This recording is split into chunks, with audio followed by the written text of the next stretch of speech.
Hi all, welcome to lecture 12। तो last lecture में हमने ये इफ एल्स कंडीशन देखा कि जैसे कि हम एक इफ़ में एक कंडीशन दे सकते हैं। अगर वो ट्रू है तो ये इफ़ ब्लॉक एग्जीक्यूट होगा, अगर वो फॉल्स है तो ये एल्स ब्लॉक एग्जीक्यूट होगा, इस तरह से, राइट। तो बहुत बार प्रोग्रामिंग में और इनफैक्ट रियल वर्ल्ड में भी हमको एक साथ मल्टीपल कंडीशंस के साथ डील करना पड़ता है। तो बेसिकली पाइथन में अचीव करने के डिफरेंट तरीके हैं। तो उसमें से एक आसान सा तरीका होगा कि नेस्टेड इफ एल्स, कि हम एक इफ एल्स में दूसरा इफ एल्स एम्बेड कर सके। जैसे इस तरह से कि सबसे पहले ये कंडीशन 1 इवैल्यूएट होगा, अगर वो ट्रू है तो उसके अंदर मैं दूसरा कंडीशन चेक कर पा रहा हूँ, राइट। अगर वो कंडीशन ट्रू है तो स्टेटमेंट 3 एग्जीक्यूट होगा, नहीं तो स्टेटमेंट 4 एग्जीक्यूट होगा। अगर ये पहली कंडीशन फॉल्स है तो डायरेक्टली एल्स में जंप करके हम स्टेटमेंट 2 एग्जीक्यूट करेंगे, राइट।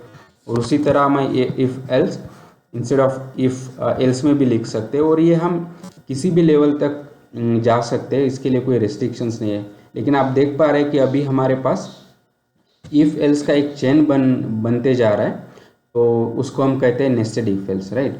अगर एक एग्जांपल के तौर पे मुझे दो वेरिएबल को कंपेयर करना होता था, तो उसके तीन पॉसिबल ऑप्शंस हो सकते हैं, राइट। कि either x can be greater than y, और it can be equal to y, और it can be less than to y, right.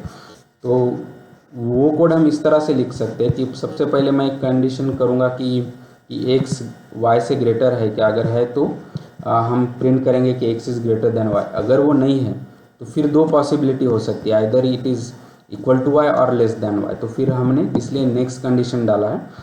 तो अगर x is equal to y तो हम इक्वल लिखेंगे, अगर नहीं है तो बाय डिफ़ॉल्ट ये स्मॉलर होगा, तो हम इस तरह से it is smaller than y इस तरह से प्रिंट कर सकते हैं, राइट। तो जैसे कि हमने बात की थी कि हम एक इफ़ एल्स ब्लॉक में दूसरा इफ़ एल्स लिख सकते हैं, उसको हम नेस्टिंग ऑफ इफ़ एल्स कहते हैं। ये किसी भी लेवल तक हम कर सकते हैं। लेकिन इसका प्रॉब्लम क्या हो रहा है कि जैसे हमने लास्ट एग्जाम्पल में देखा कि हमारे पास जो इंटेंडेशन का लॉजिक है उसके वजह से हमारा कोड राइट की तरफ शिफ्ट होते जा रहा है, ठीक है। अगर वहाँ पे मल्टीपल कंडीशंस होंगे तो आप देखोगे कि कोड इस राइट की तरफ शिफ्ट हो जाएगा। तो ऐसे केस में वो कंडीशंस को मेंटेन करना, उनको अंडरस्टैंड करना ये थोड़ा डिफ़िकल्ट हो जाएगा। और एक गुड प्रैक्टिस है कि हम वो नेस्टिंग का लिमिट 2 से 3 लेवल तक जनरली नहीं जाते हैं, ठीक है। लेकिन बेटर ऑप्शन पाइथन ने प्रोवाइड किया है ऐसे केस में कि हम एलिफ स्टेटमेंट यूज़ कर सकते हैं, जो शॉर्ट फॉर्म है एल्स इफ के लिए। तो बेसिकली यहाँ पे हम एक इफ एल्स का लैडर बना सकते हैं, और जो एक लेवल पे होगा इस तरह से। तो यहाँ पे हम कंडीशंस को ट्रैक करना और उनको मेंटेन करना आसान जाएगा। तो इसका सिंटैक्स इस तरह से रहेगा। सबसे पहले हम इफ में एक कंडीशन चेक करेंगे, अगर वो ट्रू है तो स्टेटमेंट 1 एग्जीक्यूट होगा, अगर वो फॉल्स है तो हम एलिफ में जंप करेंगे और फिर नेक्स्ट कंडीशन चेक होगा। अगर ये फॉल्स है तो नेक्स्ट एलिफ में जाएगा, इस तरह से, राइट। और अभी अगर कोई भी कंडीशन चेक नहीं होता है या सेटिस्फाई नहीं होता है तो बाय डिफ़ॉल्ट ये एल स्टेटमेंट में जाके वहाँ के स्टेटमेंट्स एग्जीक्यूट करेगा।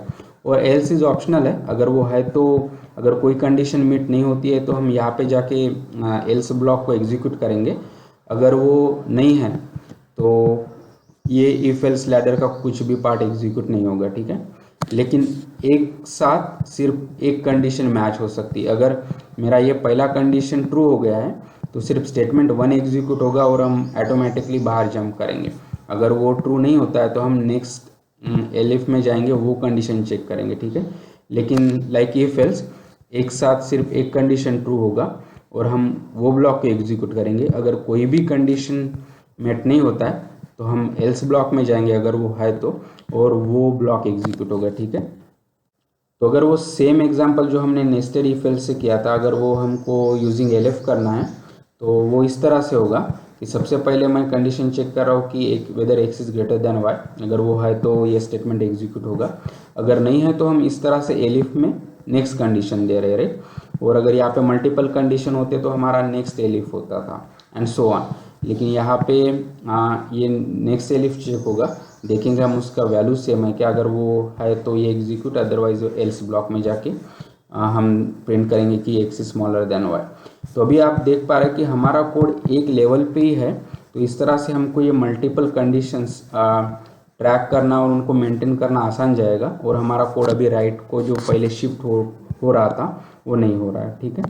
तो लास्ट लेक्चर में हमने एक रिजल्ट्स का प्रोग्राम बनाया था जो बेसिकली मार्क्स इनपुट ले रहा है यूज़र से, और बेस्ड ऑन दैट कंडीशन वो प्रिंट कर रहा है कि वेदर यू हैव पास्ड और नॉट। तो ये अभी हम उसको थोड़ा मॉडिफाई करते हैं।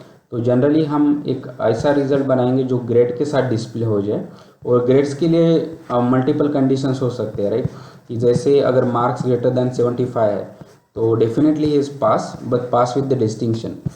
नेक्स्ट कंडीशन हो सकता है कि अच्छा अगर आपके मार्क 60 to 75 के बीच में है तो you are pass with the grade A, अगर 45 to 60 के बीच में है तो you pass with the grade B, right. 40 to 45 तो ग्रेड सी, अगर 40 से कम है तो यू हैव फेल्ड, राइट।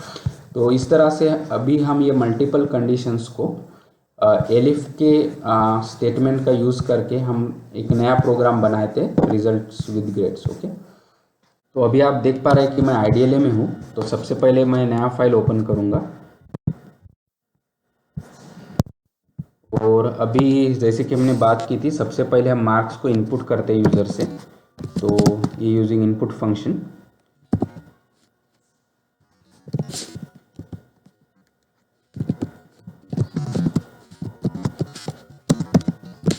ठीक है। जैसे कि हमने बात की थी हम इसको इंटीजर में कन्वर्ट कर देंगे सबसे पहले, ठीक है। अभी हम ये मार्क्स पे मल्टीपल कंडीशंस लगा सकते हैं। तो सबसे पहले मैं लिखूँगा कि अगर ये marks greater than equal to 75 है तो बेसिकली मैं यहाँ पे प्रिंट कर सकता हूँ कि you have pass with the distinction, right.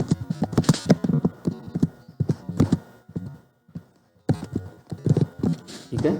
अगर ये कंडीशन मेट नहीं होती है तो मैं नेक्स्ट कंडीशन अभी एलिफ के थ्रू लिखूँगा कि एलिफ अगर marks is greater than equal to 60 तो फिर हम लिखेंगे कि print that you have pass with grade A, right, in this case.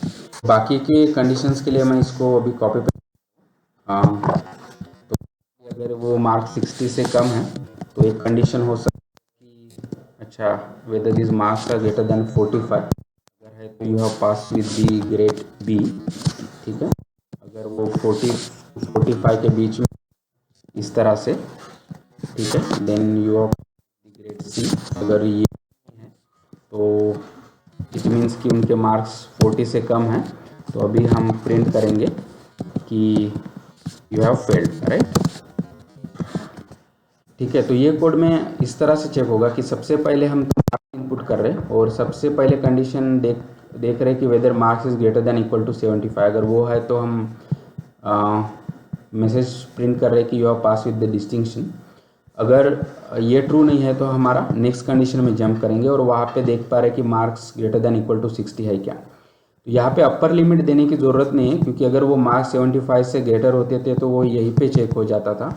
अब हम यहाँ पे है, इसका मतलब हमारे मार्क्स 60 से ग्रेटर और 75 के लेस के हैं, राइट। तो यहाँ पे इसलिए हम वो ग्रेड ए का कंडीशन लिख पा रहे हैं। इसी तरह बाकी के कंडीशन अगर कोई भी सेटिस्फाई नहीं होता है तो इसका मतलब डेफिनेटली उनके मार्क्स 40 से लेस देन है, और हम यहाँ पे प्रिंट यू हैव फेल्ड इस तरह से मैसेज दे सकते हैं, ठीक है। तो मैं इसको सेव कर सकता हूँ तो विथ रिजल्ट्स विथ ग्रेड,